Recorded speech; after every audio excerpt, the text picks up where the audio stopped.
मैं एक विधवा थी। मेरे पति की मौत 15 साल पहले ही हो गई थी। मेरा एक बेटा है, उसका नाम विमल है। 1 साल पहले उसकी शादी लता नाम की लड़की से हुई थी। रात भर विमल के साथ कमरे में रहकर मेरी बहू लता जब बाहर निकलती तब वह मुझको ऐसी निगाह से देखती थी जैसे मैं एक तरसती हुई औरत हूँ। मेरी उम्र 37 साल की थी। मेरा बदन सुडौल था। कभी कभी मेरे दिल में भी एक कसक सी उठती थी कि किसी मर्द की मजबूत बांहें मुझे जकड़ ले, जिससे मेरे बदन का अंग अंग चटक जाए।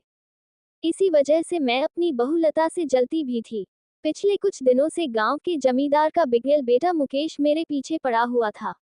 जब मैं खेत पर जाती तब मुंडेर पर बैठकर वह मुझे देखता रहता था।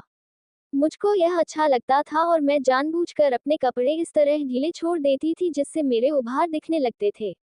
लेकिन गांव और समाज की लाज के चलते मैं उसे अनदेखा करती थी। मुकेश को दीवाना करने के लिए इतना ही काफी था। मैं जानती थी मुकेश मेरे जिस्म से खेलना चाहता है। मन मेरा भी होता था, लेकिन समाज के डर से मैं अपनी इच्छा दबाकर रख देती। एक दिन शाम का समय था। हल्की बारिश शुरू हो गई थी। मैं सोच रही थी कि जमींदार के खेत की बई पूरी करके ही मैं घर जाऊं। मुझे मुकेश का इंतजार तो था ही। मुकेश भी ऐसे ही मौके के इंतजार में था। उसने पीछे से आकर मुझको जकड़ लिया। मैं कसमसाए और मैंने चिल्लाने की भी कोशिश की, लेकिन फिर मेरा बदन जो लंबे समय से इस जकड़न का इंतजार कर रहा था, वो निढाल हो गया। मुकेश के छुअन से मैं मदहोश होने लगी। वह मुझको अपनी बाहों में भरकर मेरे पूरे बदन को चूमने लगा और मेरे जिस्म से खेलने लगा।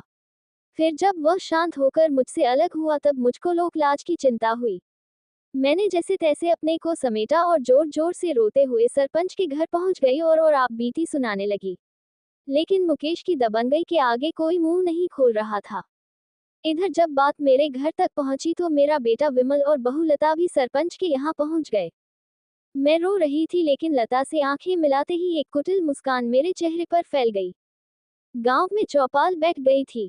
सरपंच और 3 पंच इकट्ठा हो गए थे। एक तरफ मैं खड़ी थी तो दूसरी तरफ मुकेश था। गांव के और भी लोग वहां मौजूद थे। गांव के एक बुजुर्ग ने बात को आगे बढ़ाते हुए कहा, जो हुआ सो हुआ, अब ममता जो बोलेगी वही सबको मंजूर होगा। तभी मुकेश के भाई पवन ने कहा, हाँ ममता बोल, कितना पैसा लेगी, बात को यही खत्म कर देते हैं। पैसे की बात सुनते ही बहू लता खुश हो गई कि सास 1-2 लाख रुपए मांग ले तो घर की गरीबी दूर हो जाए, लेकिन मैं बिना कुछ बोले रोते ही जा रही थी। जब सबने जोर दिया तब मैंने कहा, मेरी समझ में सरपंच जी मुकेश का जल्दी से ब्याह रचा दे, जिससे यह इधर उधर मुंह मारना बंद कर दे।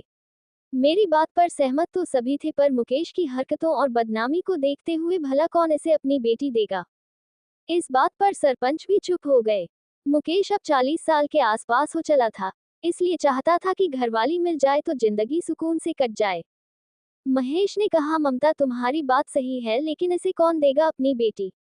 कांटा फंसता जा रहा था और चौपाल किसी नतीजे पर नहीं पहुंच रही थी। इसका सीधा मतलब होता कि मुकेश को या तो गांव से निकाले जाने की सजा होती या उसके खिलाफ पुलिस में रिपोर्ट दर्ज होती। मामले की गंभीरता को देखते हुए अब मुकेश ने ही कहा, मैं यह मानता हूं कि मुझसे गलती हुई है और मैं शर्मिंदा भी हूं। अगर ममता चाहे तो मैं उससे ब्याह रचाने को तैयार हूं। मुझको तो मनमांगी मुराद मिल गई थी। लेकिन तभी बहुलता ने कहा, सरपंच जी यह कैसे हो सकता है। आपके बेटे की सजा मेरी सासू मां क्यों भुगते। आप तो बस पैसा ले देकर मामले को सुलझाएं।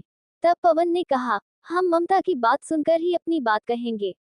मैंने कहा, गांव की बात गांव में ही रहे, इसलिए मैं दिल से तो नहीं लेकिन गांव की खातिर मुकेश का हाथ थामने को तैयार हूँ। सरपंच और चौपाल ने चैन की सांस ली। मेरी बहू लता अपना सिर पकड़कर वहीं बैठ गई। वही बेटा विमल खुश था, क्योंकि उसकी मां को सहारा मिल गया था। अब मां का अकेलापन दूर हो जाएगा। थोड़े दिनों के बाद ही हम दोनों की चुपचाप शादी करा दी गई। पहली रात मैं मुकेश के सीने से लगते हुए कह रही थी, विधवा होते ही औरत को अधूरी बना दिया जाता है। वह घुट घुट कर जीने को मजबूर होती है।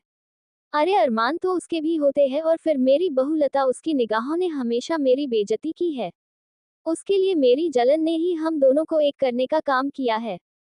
खुशी में सराबोर मुकेश की मजबूत होती पकड़ मुझको जीने का संबल दे रही थी और हम दोनों एक दूसरे से लिपट गए। जो खेत में हुआ था वही अब हुआ, पर अब हम दोनों को चिंता नहीं थी, क्योंकि मैं मुकेश की पत्नी जो थी। तो दोस्तों, ये कहानी यहीं पर खत्म होती है। आपको ये कहानी अच्छी लगी है तो इसे अपने दोस्तों के साथ शेयर करें और हमें फॉलो जरूर करें। धन्यवाद। ऐसे ही वीडियो देखने के लिए हमारे चैनल को लाइक एंड सब्सक्राइब करें। Thanks for watching.